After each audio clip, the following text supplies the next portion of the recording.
This is America in the Morning from Westwood One. Good morning, I'm John Trout. It's Friday, September 19th, 2025. Here's what's coming up on America in the Morning. Reaction from the left and the right over ABC's suspension of late-night host Jimmy Kimmel. I'm John Stolnis in Washington. President Trump has ended a historic state visit to the United Kingdom. Sagar Meghani, Washington. One of the biggest air bases in the world. We gave it to him for nothing. President Trump wants Bagram Air Base back. I'm Bob Brown. The Senate has confirmed 48 of President Donald Trump's nominees. The yeas are 51 and the nays are 47. I'm Lisa Dwyer. The S&P 500 index opens this morning at a new all-time high. Investors dove back into tech stocks yesterday. I'm Jessica Ettinger. Three-time Cy Young Award winner Clayton Kershaw will retire at the end of this season. I'm Geffen Coolbaugh. All ahead on America in the Morning.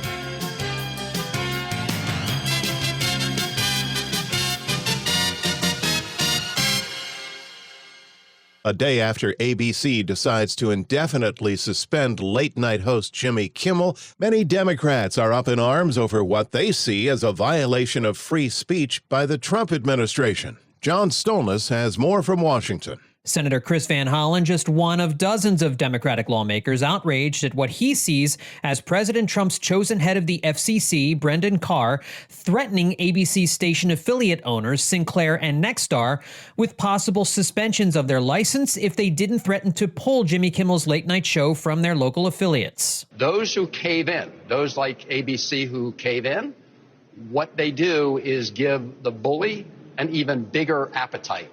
And when they appease the bully, they put all of us at risk. Most non-conservatives in the entertainment world are outraged as well, including former late-night host David Letterman speaking to The Atlantic. It's managed media, and it's no good. It's silly. It's ridiculous. And you can't go around firing somebody because you're fearful or trying to suck up to an authoritarian criminal administration in the Oval Office. Carr spent much of Thursday defending on Fox News what he sees as his role as head of the Federal Communications Commission. We at the FCC are going to enforce the public interest obligation. If there's broadcasters out there that don't like it, they can turn their license into the FCC. But that's our job. And again, we're making some progress now. Carr says it's not in the public interest for left-wing hosts employed by broadcast networks to focus so much time engaging in partisan attacks. We're going back to that era when local TV stations judging the public interest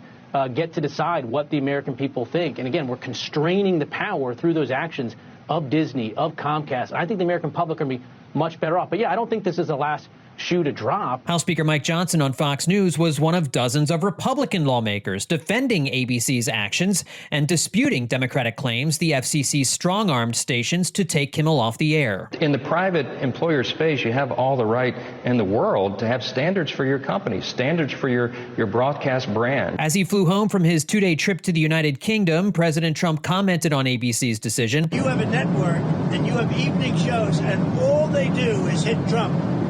That's all they do. All they do is hit Trump. They're licensed. They're not allowed to do that. They're an arm of the Democrat Party. Multiple outlets report ABC would like to bring Kimmel back at some point, and that executives tried to de-escalate the situation before Wednesday's decision. John Stolnis, Washington. President Trump has wrapped up his state visit to the United Kingdom, which included pomp and pageantry, along with making a number of business deals for the U.S. Washington correspondent Sagar Meghani has a recap. President Trump has ended a historic state visit to the United Kingdom. It was his second state visit, full of pomp and pageantry. Melania and I are tremendously thankful for the wonderful hospitality that you and Lady Starmer have extended today at Chequers. Quite the place, I must say, quite the place. At Windsor Castle. And we're grateful beyond words for the spectacular honor of the state visit yesterday at Windsor Castle, hosted by His Majesty King Charles III and Her Majesty Queen Camilla.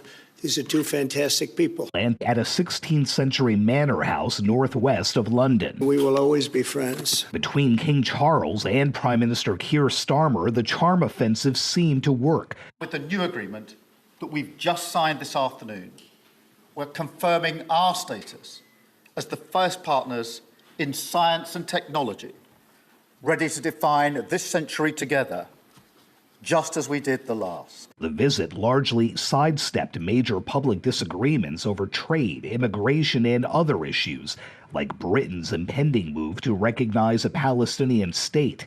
Even that was civil. I have a disagreement with the Prime Minister on that score. The one big hiccup, as the Trumps flew toward London, Marine One had what the White House calls a minor hydraulic issue. It landed at a local airfield, and the president and first lady boarded a support chopper. The bond between our countries is like no other anywhere in the world. The United States and the United Kingdom have done more good on this planet than any two nations in human history. Sagar Meghani, Washington. U.S. talks with the Taliban. When America in the Morning continues after these messages.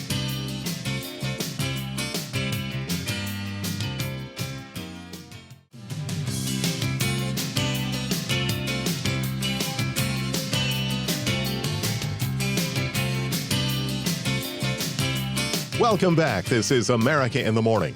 Risk of wildfire for the Northeast this weekend.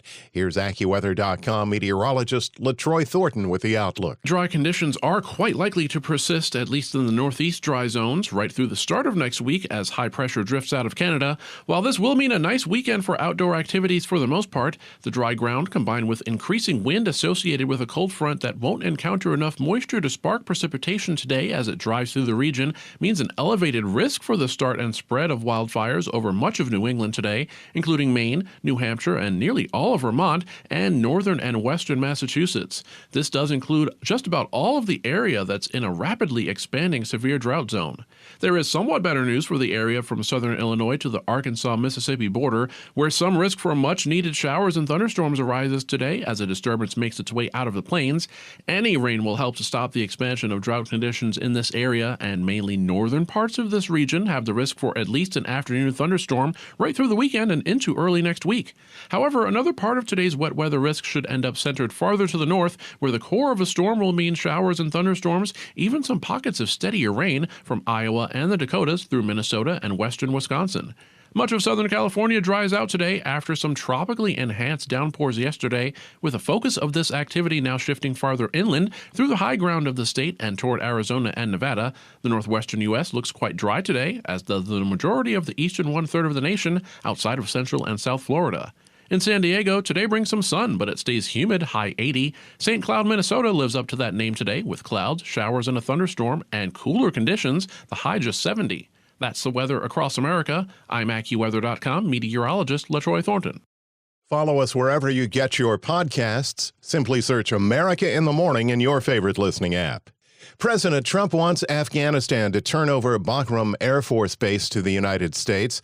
Bob Brown reports on talks with the Taliban that have apparently been quietly taking place. We gave it to them for nothing. Now we want it back. President Trump says the United States is trying to get Bagram Air Base back following the chaotic U.S. withdrawal of American troops from Afghanistan in July of 2021, leading to the takeover of the country by the Taliban.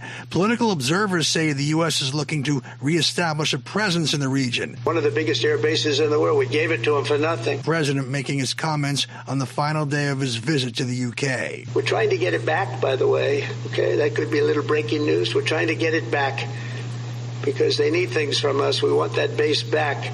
But one of the reasons we want the base is, as you know, it's an hour away from where China makes its nuclear weapons. Trump signing a peace agreement with the Taliban near the end of his first term. However, the disorganized withdrawal of American troops happened during the Biden administration. The president saying the U.S. was going to, quote, leave Afghanistan with strength and dignity. However, it was anything but.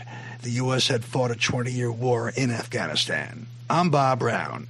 The Senate has confirmed 48 Trump nominees on block vote, which came after they were blocked in a confirmation process by Democrats. Correspondent Lisa Dwyer explains.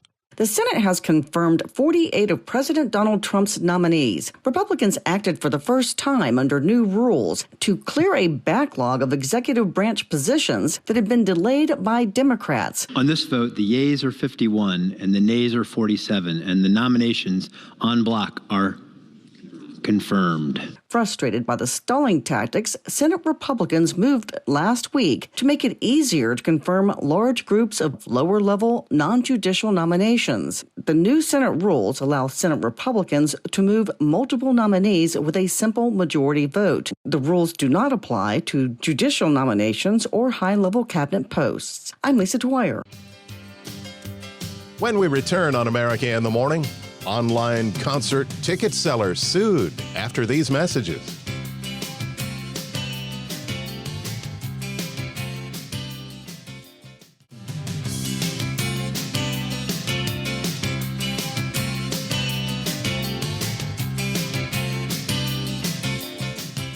Here's the Friday Business Report. CNBC's Jessica Ettinger checks in. Wall Street gets going this morning with the S&P 500 index opening at another new record high. The major averages were all in the green yesterday. Back on Tuesday, mortgage rates hit a 3-year low, with the average rate on a 30-year fixed home loan at 6.1%, according to Mortgage News Daily. But this morning, mortgage rates are back up near 6.4%. The Fed does not control mortgage rates, only short-term rates. Some investors are cautious about what the Fed said about the economy. The Fed came out with a dot plot that did surprise everyone, suggesting 3 cuts. And here's the rub, is that their outlook on the economy was that it's much weaker than they were previously telegraphing. That was the surprise in terms of the commentary. And that sets up sort of a good news, bad news. Good news, we could get 2 more cuts. Bad news, the economy could go much weaker, and we could see that reflect in earnings. Chentico Global's Gina Sanchez on CNBC. Ticketmaster parent Live Nation shares were down yesterday. It's being sued. The Bots Act passed in 2016, better online ticket sales. And as part of that act, there was a limit placed on automated, like bots, literally, buying up huge amounts of tickets and then reselling them. What the FTC and these 7 states are saying is that Live Nation and Ticketmaster didn't do a good enough job monitoring whether or not these types of automated buys and sells were taking place on the platform, and they're alleging that the company is allowing it to happen because they're making more money from it. The company hasn't responded yet. Ritholtz Welt's Josh Brown on CNBC. Eli Lilly's Zepbound weight loss injection may show more efficacy than Novo Nordisk's weekly Wegovy shot, but Novo's daily pill may be working very well. Wegovy in a pill, as Novo is now calling it, produced weight loss of more than 16% at the highest dose. And that is important because Lilly's pill is showing about 12% weight loss. For so long, people thought that Lilly would just naturally dominate. CNBC's Angelica Peoples. Intel shares soared 22% yesterday. NVIDIA investing $5 billion in that chip maker. They're going to co-develop data center and PC chips. The new American Express Platinum card will cost you $900 a year to have in your wallet. The company says it comes with more than $3,000 worth of benefits, mostly in the form of credits offsetting purchases you make on the card. On today's watch list, Apple's iPhone 17 is available to buy. New in theaters tonight, Sony's A Big, Bold, Beautiful Journey and Universal's Him. Universal is a sister company to CNBC. Thank you, CNBC's Jessica Ettinger. When we return on America in the Morning, Antifa to be designated as a terrorist group after these messages.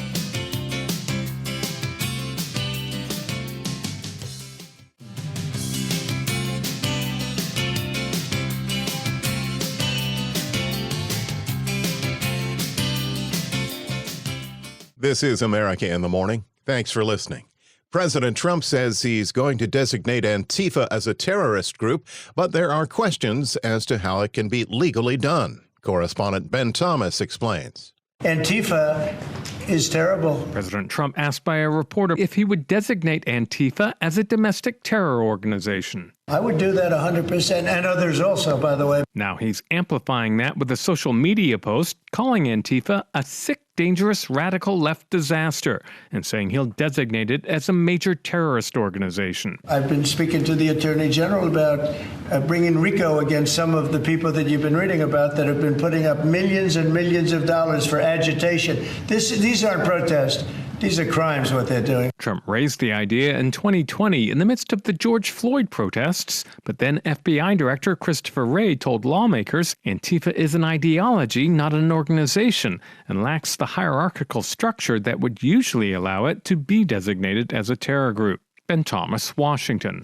The newest member of baseball's 3,000 Strikeout Club is calling it a career. Correspondent Gethin Coolbaugh reports on the last regular season start tonight for the Los Angeles Dodgers great Clayton Kershaw. Three-time Cy Young Award winner Clayton Kershaw will retire at the end of this season, the Los Angeles Dodgers announced Thursday. The 37-year-old left-hander who got his 3,000th strikeout in July will make his final regular season start at Dodger Stadium on Friday night against the San Francisco Giants. I told my teammates, individual awards are great, but if you don't have anybody to celebrate with, it's just, it doesn't matter. The 11-time All-Star and 2014 NL MVP is in his 18th Major League season, all with the Dodgers, which ties him with Zach Wheat and Bill Russell for the most years in franchise history. Kershaw won World Series championships in 2020 and 2024. I'm Gethin Coolbaugh. America in the Morning for Friday, September 19th, 2025 is produced by Jeff McKay. I'm John Trout. This is Westwood One.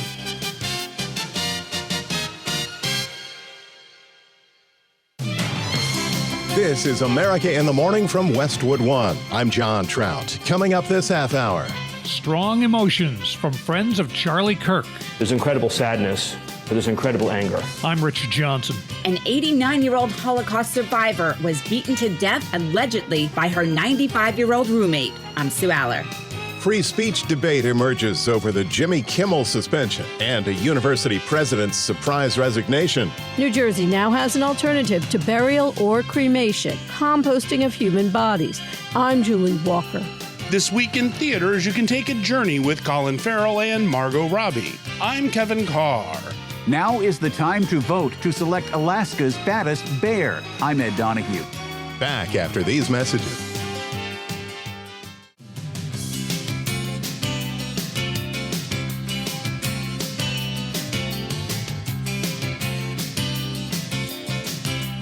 Welcome back here with America in the Morning on this, the last Friday of summer. And here's the nation's outlook today from AccuWeather.com meteorologist LaTroy Thornton. In a number of places, today will already bring drier conditions following what was a more active Thursday around parts of the Southwest, especially central and southern California and adjacent portions of Nevada and Arizona, thanks to leftover moisture from the former Tropical Storm Mario. September is normally a fairly dry month in some of these areas, so this rain has already amounted to several times the historical average monthly rain for places such as San Diego and Palm Springs.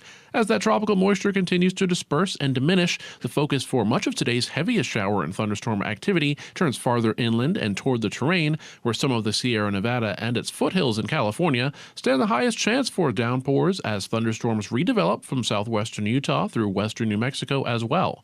Today is also looking stormy to the east of there, as a disturbance in the nation's center on Thursday makes a bit of an eastward push for today.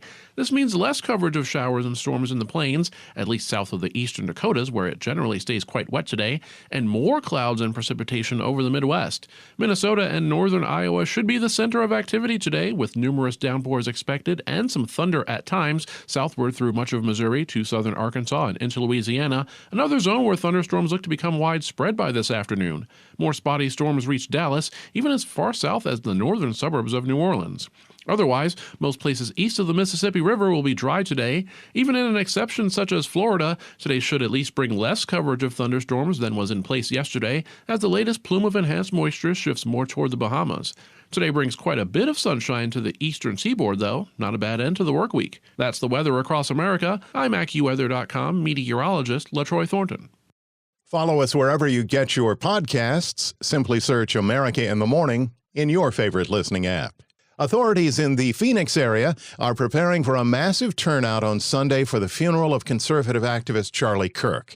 And now we know who will lead Turning Point USA, the movement he founded. Details from correspondent Rich Johnson. When she spoke about her husband's death last week, Erica Kirk made a pledge. I will never let your legacy die, baby. I won't. I promise. I'll make Turning Point USA the biggest thing that this nation has ever seen. And now she has the power to do that. The board of Turning Point USA has elected Erica Kirk the new CEO and chair of the organization that Charlie Kirk founded to mobilize young conservatives. She is set to speak at her husband's funeral Sunday in Glendale, Arizona. It's an event that will be massive. I'll be going on early Sunday morning. We're going to Arizona, taking some people with us on Air Force One. And it could be a very full Air Force One. The list of speakers, along with the president and Erica Kirk, includes Vice President J.D. Vance, Secretary of State Marco Rubio, HHS Secretary Robert F. Kennedy Jr., Donald Trump Jr., Tucker Carlson, Deputy White House Chief of Staff Stephen Miller, and more to come. While he's not attending, former President Barack Obama talked about Kirk's murder this week. Political violence is not new. At an appearance in Pennsylvania, Obama called the murder horrific and something that goes against the very foundation of the United States. The central premise of our democratic system is that we have to be able to disagree and have sometimes really contentious debates without resort to violence.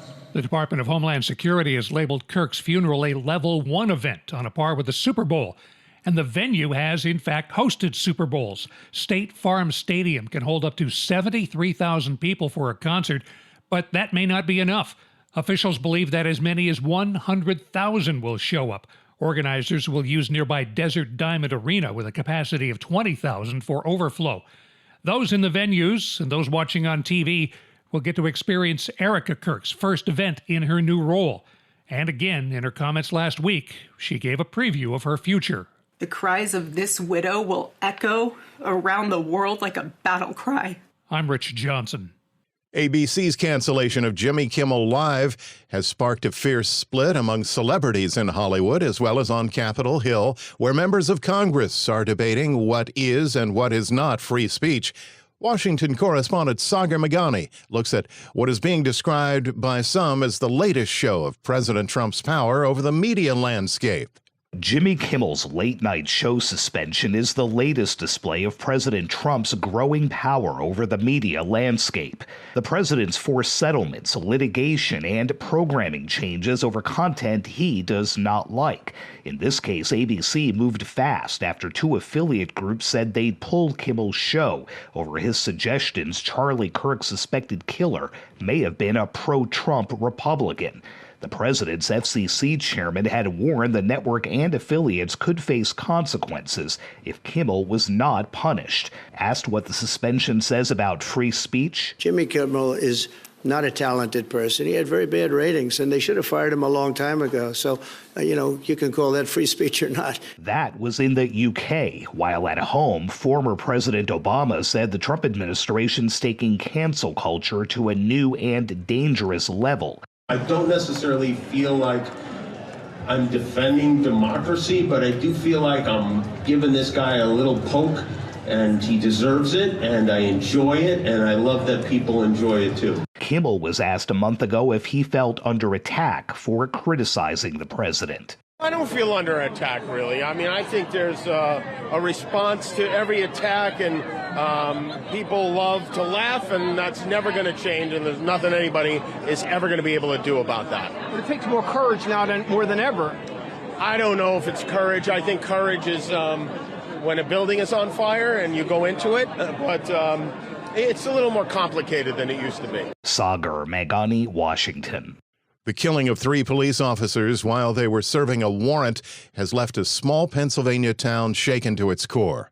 Correspondent Lisa Dwyer has the latest details as to what led to the suspect to open fire in a deadly ambush. In an area with rolling tranquil farmland near York, Pennsylvania, officers were on the scene Wednesday to follow up on a domestic-related investigation that had begun the previous day. Then shots rang out. They decided that they were going to go in.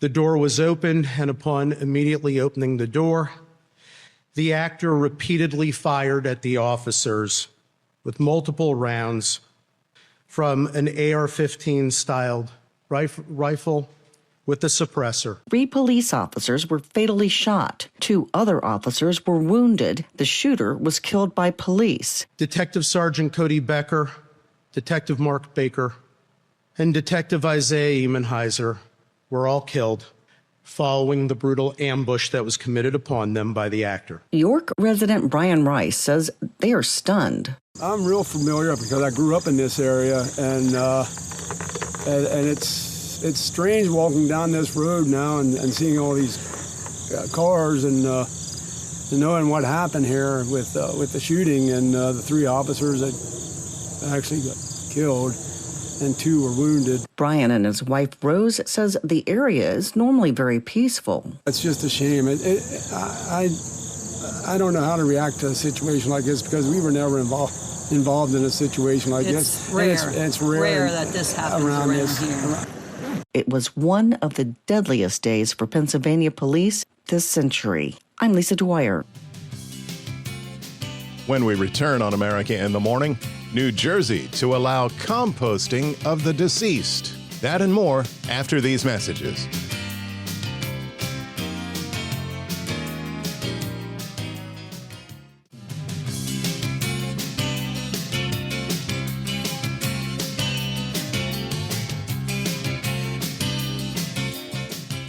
America in the Morning continues. The president of A&M University announced his resignation effective today after more than a week of turmoil sparked by a viral video of a student confronting a professor over gender content in a children's literature course. Mark A. Welsh III fired Professor Melissa McCool about 24 hours after the video was circulated, but his actions didn't go far enough for a number of people, including Texas Lieutenant Governor Dan Patrick, posting on X, quote, "His ambivalence on the issue and his dismissal of the students' concerns by immediately taking the side of the professor is unacceptable." End quote. Board of Regents promised a national search for a new university president, as well as the timely appointment of an interim leader for the Texas school. A shocking story out of New York City, where an 89-year-old woman was beaten to death in a nursing home. Sue Aller reports from New York on the person who used a part of a wheelchair to commit the horrific crime, blamed on a 95-year-old woman who also resides at the facility. What should have been a place of safety became the scene of tragedy as an 89-year-old Holocaust survivor was beaten to death in her Brooklyn, New York nursing home. Attorney Randy Zellin represents the victim's family and spoke with ABC 7 Eyewitness News. The way she died is like in a Stephen King horror movie. Police say Nina Kravstov, a great-grandmother and Holocaust survivor, was found in her bed with severe head injuries at the Seagate Rehabilitation and Nursing Center. She had only shared the room with her roommate, 95-year-old Galina Smirnova, for 2 days. Investigators say Smirnova, who reportedly suffers from dementia, attacked Kravstov with a metal wheelchair footrest, then threw it out the window and tried washing the blood off herself. Dementia can bring on, unprovoked, out of nowhere, a fit of complete rage. Zellin says the family plans to sue the nursing home. Smirnova has been charged with second-degree murder and is being held without bail. In New York, I'm Sue Aller. From New Jersey, a new measure that now adds composting to ways that include burial and cremation for those who have passed away. More on the Garden State's decision from correspondent Julie Walker. New Jersey now has an alternative to burial or cremation: composting of human bodies. Democratic Governor Phil Murphy signed the legislation last week. It authorizes a practice called natural organic reduction, which involves putting a body into a large tank that also holds straw, wood chips, and other natural materials. The human remains and organic materials mix with warm air and are periodically turned until the body is reduced to a soil-like material that can then be given to the dead person's family. Opponents argue human composting is disrespectful or goes against traditional religious beliefs. I'm Julie Walker. A Florida man convicted of killing his estranged wife's sister and parents before setting their house on fire was put to death, extending the record number of executions carried out in the Sunshine State this year to 12. 63-year-old David Pittman died by lethal injection at a Florida state prison near Stark. Pittman, who claimed intellectual disabilities and that he was innocent of the crimes, was convicted in 1991 and sentenced to death on 3 counts of first-degree murder, as well as arson and grand theft. His final appeal to avoid the death penalty was rejected by the U.S. Supreme Court on Tuesday. A Boston startup company has invented a telepathic thought-to-speech technology without needing a brain implant. Chuck Palm has the story in today's Tech Report. Born out of MIT's Media Lab back in 2018, then undergrad student Arnav Kapoor created a neural interface device using electromyography that allows you to say words internally and have those tiny muscular jaw movements read by your computer as speech. The thin headband device fits around you without using any electrodes plugged into your brain, like the way that other neural devices work. Imagine the inner dialogue you tell to yourself being picked up by your computer or cell phone in a crowded, noisy room or where there is no privacy. This groundbreaking privacy-first tech could revolutionize speech-to-text technology, blowing watches, touchscreens, and even Meta goggles out of the water. It also has great potential in the healthcare industry, allowing people with speech difficulties to effectively communicate without undergoing radical surgery. For more, follow me on X at Chuck Palm. Friday Sports is in. Here's America in the Morning's Robert Workman. NFL Week 3 last night, the Bills improved to 3-0 with a 31-21 victory over the still winless Dolphins. It was a tie game midway through the fourth quarter, but Josh Allen's third TD pass of the night put Buffalo in front, and a red zone interception by Terrell Bernard put it on ice. Coach Sean McDermott. Our guys made a couple more plays, and I thought the grit, the mental toughness of our football team was on display throughout the game, in particular in the fourth quarter there. Sunday, we get a matchup of unbeatens when the Rams visit the Eagles, with the NFL instructing its officials to call Philadelphia's signature tush-push play tight, in their words, after at least one false start penalty was missed last week against the Chiefs. Also, we get the Cardinals visiting the 49ers. They're each 2-0 as well. Brock Purdy has a chance to play for San Francisco. He returned to practice this week, despite a toe injury that kept him out of Week 2. Baseball Thursday, big news before the Dodgers-Giants game in L.A. Clayton Kershaw announced he will retire after this season, his 18th in the majors, all with the Dodgers. I'm at peace with it. I think it's the right time. It's been such a fun year. I've had such a blast with this group. The lefty makes his last regular season start at Dodger Stadium tonight. Last night, the Dodgers dinged the Giants 2-1. Mets pinged the Padres 6-1. Brewers bopped the Angels 5-2. Christian Yelich drove in his 100th run of the year. American League, the Guardians completed their sweep of the Tigers 3-1. Jose Ramirez with a tie-breaking 2-run tater in the 7th. 7 straight wins for Cleveland cuts Detroit's Central lead to 3.5 games. Mariners moved back into a first-place tie with Houston in the West with a 2-0 win over the Royals. Yankees blanked the Orioles 7-0. Max Fried struck out 13 in 7 innings for his league-leading 18th win, a combo 3-hitter. Rays shut out the Blue Jays 4-0. Toronto's lead in the East is down to 3 games. That's Friday Sports. When we return on America in the Morning, Big, Bold, and Beautiful is in after these messages.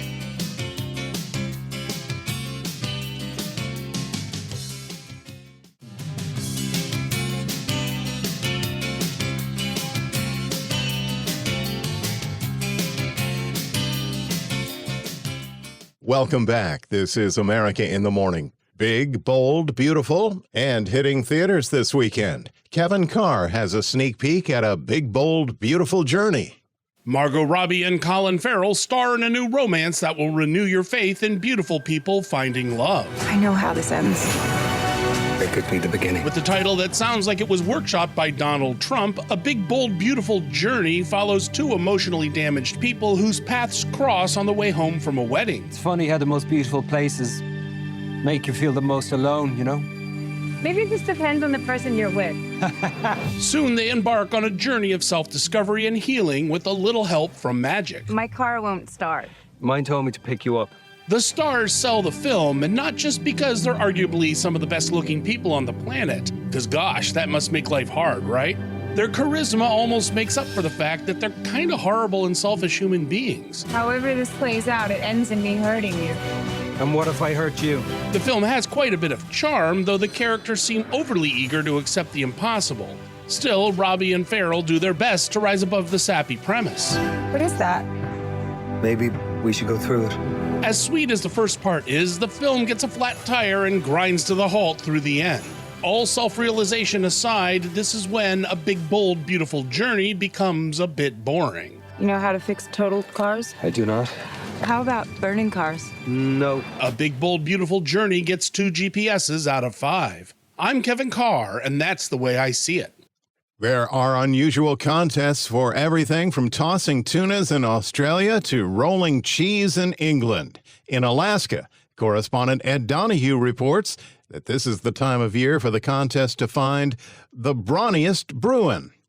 Now is the time to vote to select Alaska's fattest bear. The contest is meant to showcase the resiliency of brown bears, which pack on the pounds each fall to survive the harsh winter at remote Katmai National Park and Preserve. Bears need to get fat to survive, so I thought, wouldn't it be kind of fun to get people to decide who they thought was the fattest the most successful bear of the year. Mike Fitz with Explore.com says there are 12 bears in the single elimination bracket-style tournament. This isn't about their weight. I don't think the contest would be that fun if everyone voted strictly on that. We would know the winner pretty easily. So it's more about thinking about the success of the bears over the year. Male bears weigh as much as 1,400 pounds. Females are about half to 2/3 the size of adult males. A mama bear, Grazer, is the 2-time defending Fat Bear Week champion. I'm Ed Donahue. America in the Morning for Friday, September 19th, 2025 is produced by Jeff McKay. I'm John Trout. This is Westwood One.